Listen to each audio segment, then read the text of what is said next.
Buenas tardes, querida audiencia de Lo Peor Era Cuando Sonreía, columna de literatura. Para el programa de hoy traje una novela que descubrí este verano y que me permitió además un acercamiento a una escritora también desconocida para mí, llamada Aurora Venturini. Aurora Venturini falleció en el año 2015, era licenciada en psicología, amiga personal de Eva Perón, y que en 1955, después de la Revolución Libertadora, se autoexilia en Francia. Allí se transforma en compañera de parranda de la troupe existencialista, de la que formaban parte, entre otros, Albert Camus, Jean-Paul Sartre, Simone de Beauvoir. La mayor parte de su obra, Aurora la publica en editoriales pequeñas o independientes, quizás por ese motivo, y a pesar de tener una obra bastante extensa, es relativamente desconocida.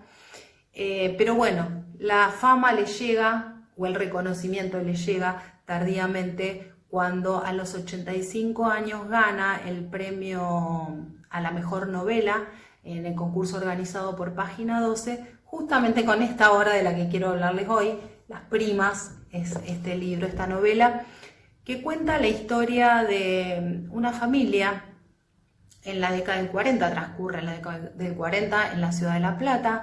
Es una familia disfuncional con un padre que huye, es decir, un padre ausente, y una hija, una madre, una hermana, una prima. Hay un linaje femenino y lo que caracteriza a todas estas mujeres que transitan por las páginas de la novela es que todas tienen algún grado de minusvalía, ya sea física o intelectual. De hecho, la historia está narrada en primera persona por Yuna, que es una adolescente que tiene problemas lingüísticos bastante severos, y esto se traduce obviamente en la escritura. Es bastante desconcertante el acercamiento a la novela porque, bueno, allí la narradora va contando y al mismo tiempo que cuenta y al mismo tiempo que escribe, deja en evidencia esa lucha que ella misma tiene con su propia dificultad lingüística. Entonces se trata de una prosa casi sin signos de puntuación, donde cada vez que Yuna utiliza una palabra un poco rara o desconocida para ella, cita que esa palabra en realidad ella la buscó en el diccionario.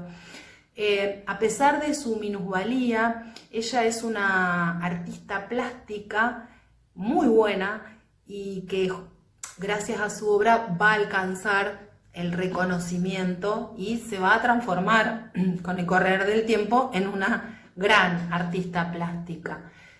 Lo desconcertante de la novela o el efecto que produce en el lector es, digamos, esta necesidad de que nosotros mismos confrontemos con ciertas preguntas, con ciertas cuestiones. Bueno, ¿cuál es el límite entre lo normal y lo anormal? ¿Quién determina ese límite? Entonces vemos ahí, es una historia, digamos, donde el desamor está muy presente, donde vemos pasar con el transcurrir de la novela hechos muy brutales, una violación, un aborto, una muerte, un asesinato. Pero todo esto lo cuenta la protagonista, repito, en primera persona, Yuna, con una gran crudeza, una honestidad brutal, pero al mismo tiempo una cierta candidez y una cierta ternura. Es muy impactante la novela desde el punto de vista de los hechos que cuenta, desde el punto de vista de la construcción de los personajes y desde el punto de vista de la narración. Porque, insistimos, tiene que ver con la discapacidad, tiene que ver con estos cuerpos no normativizados que están por fuera de los cánones de la normalidad, entre comillas, y toda esta cuestión tan difícil y tan escabrosa es abordada desde el humor negro y al mismo tiempo desde la ternura.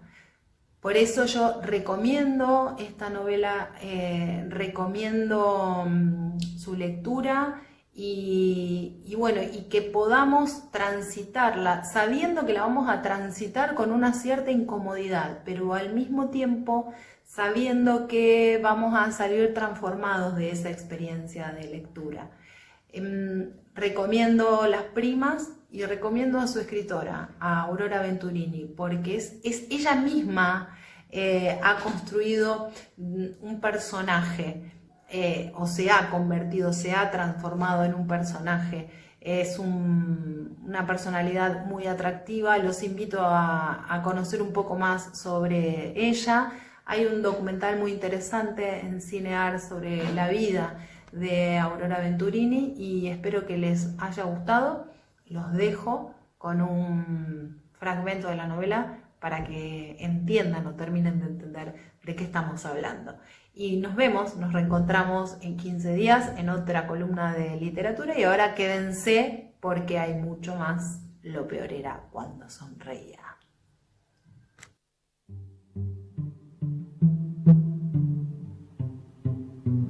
Bettina hablaba bastante, o farfullaba y se hacía entender.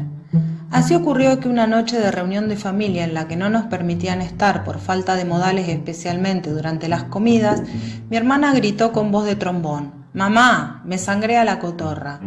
Estábamos en la habitación de al lado a la del ágape. Vinieron la abuela y 2 primos.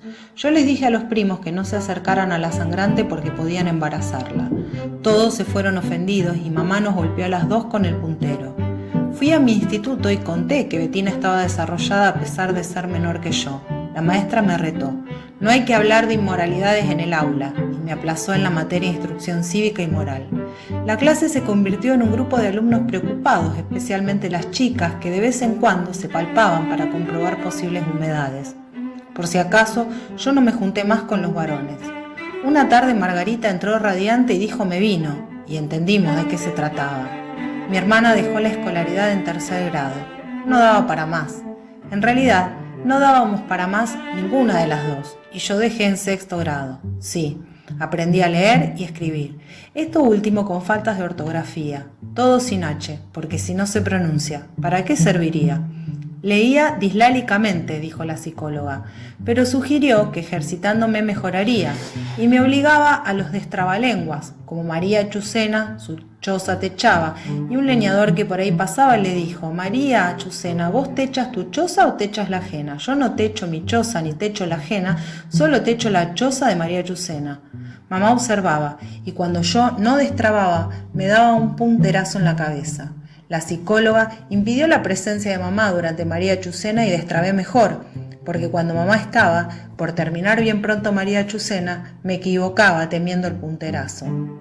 Bettina rodaba su rum rum alrededor, abría la boca y señalaba adentro de la boca porque tenía hambre. Yo no quería comer en la mesa de Bettina, me asqueaba. Tomaba la sopa del plato sin usar cuchara y tragaba los sólidos agarrándolos con las manos. Lloraba si yo insistía en alimentarla por aquello de meterle la cuchara en cualquier orificio de la cara. A Bettina le compraron una silla de almorzar que tenía una mesita adosada y en el asiento un agujero para que defecara y haga pis. En mitad de las comidas le venían las ganas, el olor me producía vómitos. Mamá dijo que no me hiciera la delicada o me internaría en el cotolengo.